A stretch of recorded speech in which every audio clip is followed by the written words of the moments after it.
Si os digo la verdad, llevo pegado a YouTube mucho tiempo. ¿Recordáis los canales personalizables que parecían un blog cutrillo o las 5 estrellas para puntuar? Sí, yo también las recuerdo. ¿Cómo se nota que los que tenemos mi edad crecimos con YouTube? Pues sabemos identificar perfectamente cosas como...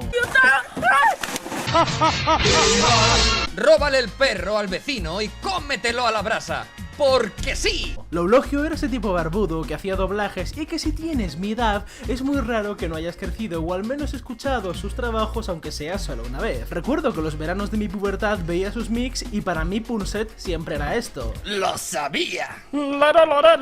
Pero es eso, una personalidad más de YouTube y como sabéis desde hace unos años los youtubers son los nuevos Backstreet Boys y tienen su propio merchandising y lo que es habitual, su propio cómic. A ver, no estamos aquí para hablar del fenómeno cómic de youtuber, pero sí podemos decir que la visión de la persona que poco contacto tiene con este medio de pronto se meten a nada más y nada menos que guionizar un cómic, lo cual es como mínimo jodidillo. Por suerte el cómic de ¿Isaac Sánchez? ¿Quién coño es Isaac Sánchez? Por suerte el cómic de Isaac Sánchez no cae en el topicazo de los cómics de youtubers porque es alguien que está familiarizado con el medio y que conoce sus herramientas narrativas y es más, narrativamente hablando, Taxus funcionaría igual de bien si no tuviese el nombre de Loulogio aquí abajo. Alejémonos de la mitología griega, nórdica o japonesa y vayamos a España, a ese lugar pequeñito llamado Cantabria. Vayamos hacia las páginas de Taxus.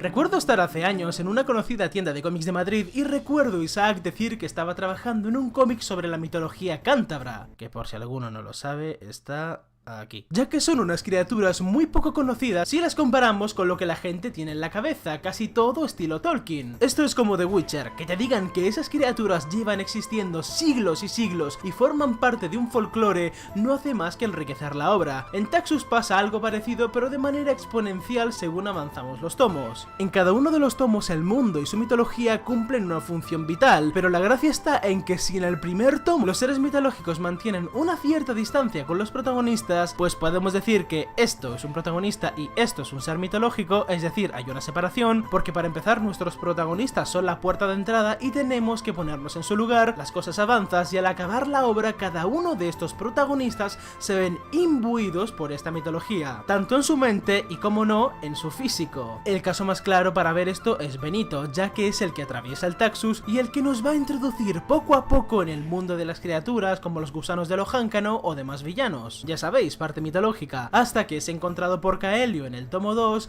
y es entonces cuando su verdadero ser se ve más metido en todo este juego mitológico de la obra hasta llegar al momento demonio y ser a todas luces un ser mitológico alejado de lo humano tanto mental como físicamente. Con Laro también pasa esto, pero enseguida se ve su frente demoníaca y su parte más humana alejada de la mitología la vemos más bien en el tomo 2, mientras que con Anjara la vemos como parte de esa mitología viva, pero esta está centrada mucho más en el mundo de los hombres y en la ciudad que en el bosque y su parte mitológica, por así decirlo. Por tanto, y salvo alguna excepción pequeñita, los momentos más mitológicos a una cierta distancia de lo humano, pues las bestias mantienen una distancia con las personas, incluso esto se ve en el escenario. Ya sabéis, bosque que corresponde a mitología y ciudad fuente que corresponde a lo humano. He de pensar que esto es intencional, pues podría haber puesto al personaje de Primere como una criatura mitológica y espiritual, al más estilo Yoda, que se podría decir que al principio era humano y mutó por cualquier motivo, pero es que Primere es humano. Veo claramente los límites entre lo humano y lo mitológico en el tomo 1, pero en el tomo 2 se empiezan a difuminar, cuando vemos a los seres no solo como bestias o como villanos de los humanos protagonistas,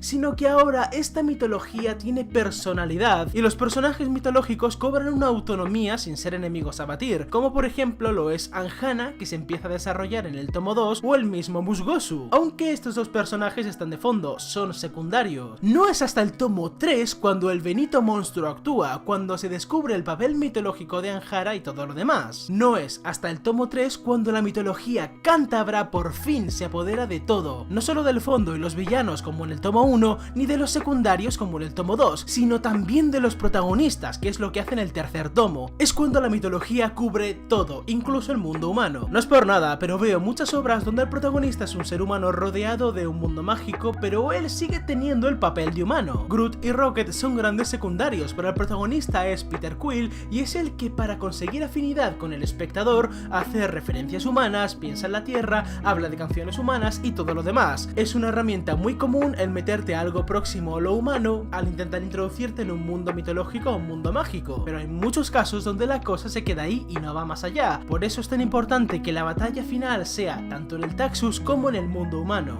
Pero esto no es lo único que mezcla el cómic.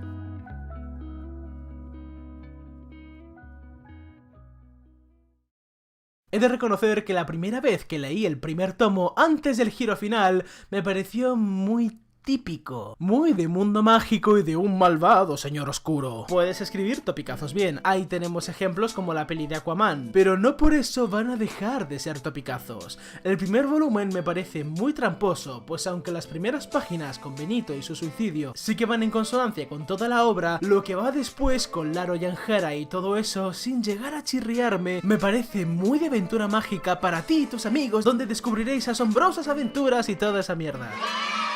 Incluso el clímax del primer tomo va a esto, pues es una lucha con un monstruo. Compáralo con el clímax del tomo 2, que es Benito jugando al Counter-Strike. Son clímax muy diferentes. El orden de una trilogía viene a ser más o menos esto. Primero hay una aventura y un origen, luego vendría el momento más jodido para la tercera ascender y llegar a una conclusión satisfactoria. Pero es que con Taxus del tomo 1 al 2 pega tal acelerón hacia el drama que cuesta creerlo. No es malo per se, pero te puede pillar muy desprevenido si te esperas algo inducido por el estilo de dibujo y el color tan vivo del tomo 1. Y si eso te gusta, quizá después el cambio no te guste tanto, con tantos colores ocres y tanta decadencia, incluso tanta maldad en el tomo 2. El tono de la serie va oscureciéndose poco a poco y eso puede gustar o no, pero lo que sí tengo que destacar es su habilidad técnica para narrar. Seamos sinceros, una cosa es que una técnica sea funcional, por ejemplo, yo que sé, el stop motion, pero lo importante no es saber cómo se hace la técnica, sino cómo la usas para narrar, como por ejemplo lo hace el estudio Laika, que tiene tal dominio sobre la técnica que no es solo un prodigio técnico, sino que es una vía para narrar y para transportar ideas de manera efectiva. O lo que es más sencillo, saber usar una técnica es saber dosificarla y moldearla para que cumpla el propósito que requiere para tu obra. En cuanto a Taxus y su narración, Isaac usa varias técnicas tanto en guión como gráficas. Vale, solo por si alguien llega tarde a clase, un cómic no funciona visualmente como una película. Sí, te estoy mirando a ti, señor Millar. Y ya que estamos, ni una película como un cómic. Un cómic funciona con páginas y hay mil y un maneras de componer una página mediante viñetas. Esto no va de poner lo que ocurre en cuadraditos, sino de organizar todo lo que se tiene que ver para que tenga una armonía y un hilo narrativo visual. Se puede organizar de muchísimas maneras. Ya hablamos del estilo de Urasawa en contraposición con el de Bakuman. Hay autores que les encanta jugar con esto, como Alex Ross o Chris Wire. ¿Y habéis leído lo que más me gusta son los monstruos? O por ejemplo la sobriedad y el estilo de la tensión que usan Phillips y Brubaker. Y los hay mucho más experimentales o mucho más clásicos. Narrar de forma gráfica es el primer bastión para un dibujante de cómic y hay ciertas maneras de hacerlo que Taxus usa y que me han llamado mucho la atención. Aquí distingue entre los recuerdos gracias a la ausencia de entintado, para luego combinarlo con flashback y acción real en una retícula de 9 viñetas al más puro estilo Watchmen. Sí, me ha gustado el detalle de la chapa. Todas con el mismo tempo, pero que acercan poco a poco a una revelación horrible, manejando el tiempo gracias a las dimensiones uniformes de las viñetas. O por ejemplo aquí, que separe el espacio de la página para que toda ella cuente 3 sucesos a la par, con 2 viñetas horizontales a modo de techo y suelo y con gamas cromáticas opuestas. Y en el centro usa 4 viñetas uniformes que avanzan poco a poco la acción, con 3 para Benito y 1 para Anjara. Esto es narración, intercalar, voces en off sobre bocadillos o por ejemplo aquí, donde funciona no solo como acción continua, sino como caída a los infiernos para Benito. Funciona tanto gráficamente como narrativamente como metafóricamente. Y como esas cosas hay muchas, en especial una que tiene que ver con la cabra y otra con Sinatra que comentaremos al final, pero el hecho de ver estas composiciones sin llamar tanto la atención para no desconcentrar al lector de la historia, pues eso sería malo, es algo que me encanta. Retomando el comentario de los cómics de youtubers, es en estas cosas es cuando se ve la la tralla que este tipo tiene con el cómic y que no es un cómic de un tío aleatorio de YouTube, sino que es un cómic de un autor de cómic, de un lector de cómic y de alguien que está familiarizado con el medio, lo cual a mí, como amante del noveno arte, no podría alegrarme más. Pero el guión también hace sus virguerías y quizá aquí intenta marcarse un mortal y no es que le salga mal, pero... bueno, vayamos con la narración de guión. El tomo 1 cuenta el presente, el tomo 2 cuenta parte del pasado y el presente, y el tomo 3 te cuenta el principio de todo y el final de la historia. Lo habéis cogido, ¿verdad? Al principio te meten conceptos a tope, y el guión se nota que busca la sorpresa con los cliffhanger, y después de un cliffhanger brutal, viene un flashback de 20 páginas que puede romper un poquito el rollo hasta que vuelve a fluir, y cuando ya todo está a punto de caramelo, vuelve otro flashback de 20 páginas, para luego volver al presente y terminar con la traca final. Vamos a ver, el recurso del flashback es súper útil, muchos lo hemos usado, y el cómic no es ajeno a este recurso. Hay incluso historias en las que toda ella es un flashback y juegan con el recuerdo que causa eso a día de hoy, y el recuerdo que te dejará a ti como espectador, pues al igual que la vieja, todos sabíamos que DiCaprio cabía en la puta tabla. Hay infinidad de maneras de usar un flashback. En Taxus los flashbacks son tan grandes que ocupan un poco menos de la totalidad de un tomo, pero están distribuidos en dos grandes bloques. Los flashbacks de Benito funcionan muy bien, son rápidos y dan sentido a sus pensamientos, pero luego tenemos el flashback de Laro,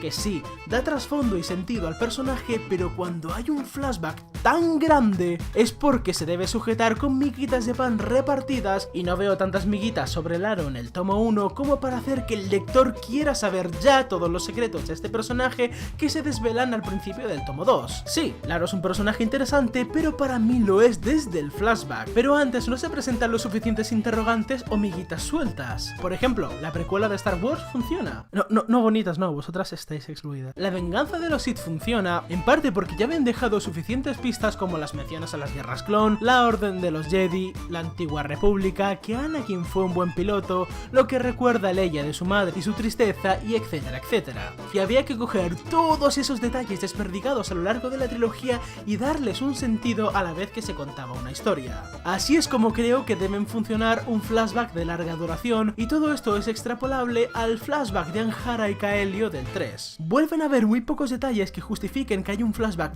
tan grande. Yo qué sé, mete que Anjara le tema la luz blanca y no sepa por qué y lo expliques en el flashback, o porque Kaelio viste con esas ropas, o yo qué sé, cosas así. Cosas como por ejemplo que el cuerpo de Kaelio esté partido son a las que me refiero, cositas, detalles que luego conformen esa trama. La historia actual que se cuenta en el volumen 1, mitad del 2 y mitad del 3, me parece muy buena y muy bien narrada, tanto visualmente como en el apartado de guión, pero en una primera lectura sí que me sacó un poco del ritmo tanto flashback y tanta explicación dentro del flashback, que era como venga, corre, que hay que explicar esto vía flashback. No obstante, esto fue algo que me pasó en su primera lectura, y en la segunda, como sabía a lo que iba, pude disfrutarlo todo mucho más y cogerlo como un capítulo que da sentido a la historia y la enriquece, pues como ya sabía cómo iba a acabar, no me daba la sensación de que se rompía el ritmo y todo era más fluido. Y qué queréis que os diga, hoy en día tenemos muy metidos en la cabeza la idea de la inmediatez, y obvio que en un cómic todo tiene que funcionar en una primera lectura, porque uno no se puede arriesgar a que un lector le dé una segunda oportunidad, pero no hay que olvidarse que el cómic tiene que permanecer bien con relecturas, tiene que tener subtexto para que se nutran estas segundas relecturas. Taxus funciona porque en su segunda relectura es cuando se vuelve más fluida y cuando te permites ver el mapa desde lejos y apreciar el marco general de las cosas. Yo sinceramente no entiendo el arte como el McDonald's de consumir y tirar, sino que se debe intentar encontrar una voz que intente ser atemporal aunque se enfatice en un momento concreto. Por eso hay mucha gente que disfruta de películas o canciones antiguas sin un componente nostálgico. No es tanto el estilo, sino el hacer bien las cosas para que envejezcan bien y le ganen la batalla al paso del tiempo, y creo que al final de todo Taxus lo hace y se presta a ser leída varias veces, cosa que lamentablemente no puedo decir de todos los cómics.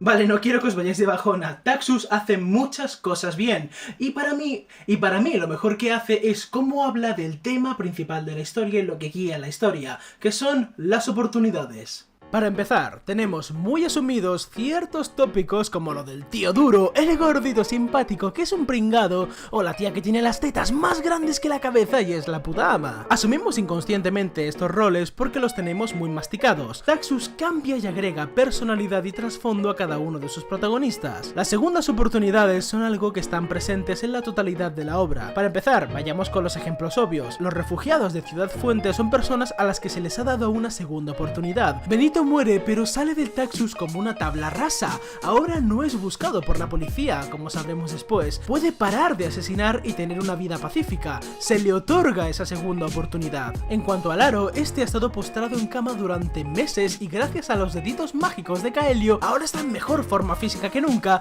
y Anjara vuelve al tema de la llave y su limbo personal para arreglar el portal y cerrar el cómic que ella misma comenzó desde un principio. Incluso en los personajes más secundarios la idea de una segunda oportunidad está ahí, pues Anjana nace de la sangre de las hadas muertas. Se dice que los gusanos de Lohankano son un modo de que Lohankano vuelva, claro, personificado en sus hijos. Incluso Kaelio tiene una segunda oportunidad, cosa que todos sabemos que no hará porque es el más maloso del mundo mundial y todo eso, lo que nos lleva al concepto sobre el que gira la cabra, y es que todos tenemos una esencia y una naturaleza, o para nuestros amigos latinos lo que se dice en España, la cabra tira pa'l monte. Todos tenemos algo que nos llama y somos algo en nuestro interior. Volvemos a la narración gráfica al coger estas 4 splash pages distribuidas por el tomo 2. Para empezar está la cabra, la naturaleza que vuelve a uno y lo que somos en realidad, lo que hace que aprovechemos una oportunidad o no. La cabra marca el patrón y después la sigue Laro, que en lugar de ser ese tipo duro que hemos dicho, en su interior guarda un hombre enamorado y que añora a su pareja. Benito, que lejos de ser el gordito tontorrón, aparece con su verdadero ser, un asesino amoral y sin empatía, y Anjara, que en lugar de ser la puta ama pateando culos, aparece atrapada antes de que se complete el tema de la llave y que desconoce lo que es en realidad. En un primer momento todos los personajes nos esconden algo y el autor usa las splash page para señalarlos la naturaleza de estos personajes. El tema de la segunda oportunidad acaba en lo que dejamos atrás, tomo 3. Pero antes, volvamos a cómo empezó todo esto, con qué planos y cómo lo representó.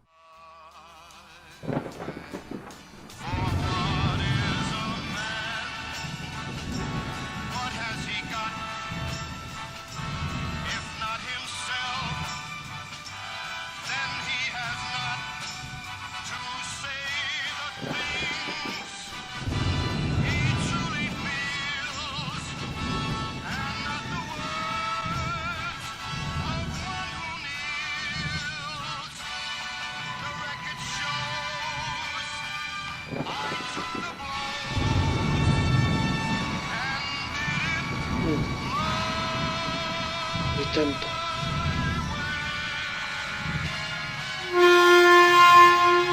Así dice mi propio film.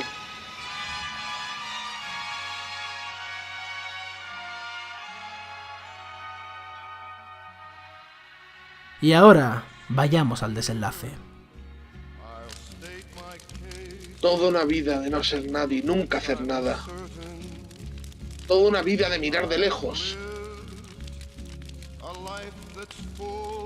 Mirar agazapado, una felicidad que me era ajena. El que nunca está invitado a la fiesta. El último en llegar.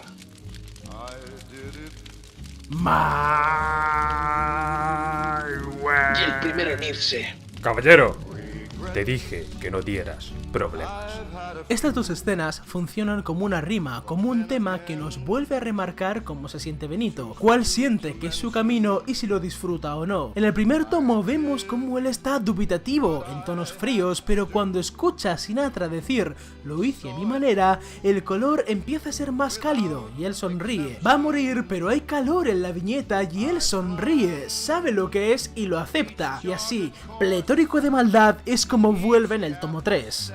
Las viñetas pasan de la normalidad rectangulares a estar más onduladas, pues Benito y su canción están imponiéndose. Ahora, con esta composición gráfica, se está diciendo que Benito es el que manda, es su momento y por eso grita pletórico, porque él ha completado su viaje, ha encontrado otra forma de ser feliz, una cruel pero fantástica para él. Su viaje se ha completado, él manda, suena su canción, su disposición de página. Eso hasta que llega Laro y nos cuenta cuál es es la moraleja de todo Taxus.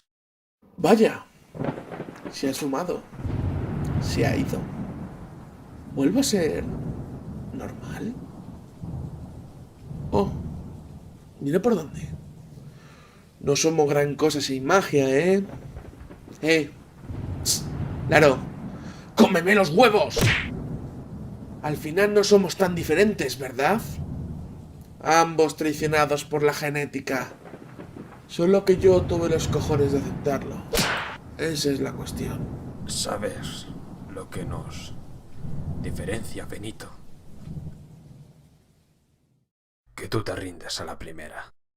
De eso se trata Taxus, más allá de sus rollos mitológicos que tanto le han añadido a la obra. No solo de nuevas oportunidades, sino que da igual cuál sea tu naturaleza. No te puedes justificar en que la cabra tira pa'l monte, y si tú eres así, lo eres, y a los demás que les den por culo, lo cogen o lo dejan. Esto no va de aceptar tu maldad, sino de intentar ser mejor, de no rendirse a la primera. Creo que al final del día, Taxus es un cómic muy bueno con un gran mensaje y un bonito trasfondo. Me encanta su estilo de dibujo un poco más añejo y su forma de narrar, y en la relectura lo he disfrutado bastante más. Taxus tiene muchas cosillas, pero diría que el balance general sale un resultado muy positivo. Me alegra bastante decir que una de esas personalidades que conocí cuando era un niñato de 13 años con la batamanta es más que eso, es un autor, y un autor con algo que contar. Quién sabe, quizá por ahí hay más de lo que pensamos en los títulos de su cómic. Por mí que lo siga haciendo, y mientras, siempre tendremos a Taxus por aquí. Bueno muchachos, ya estamos en 2020,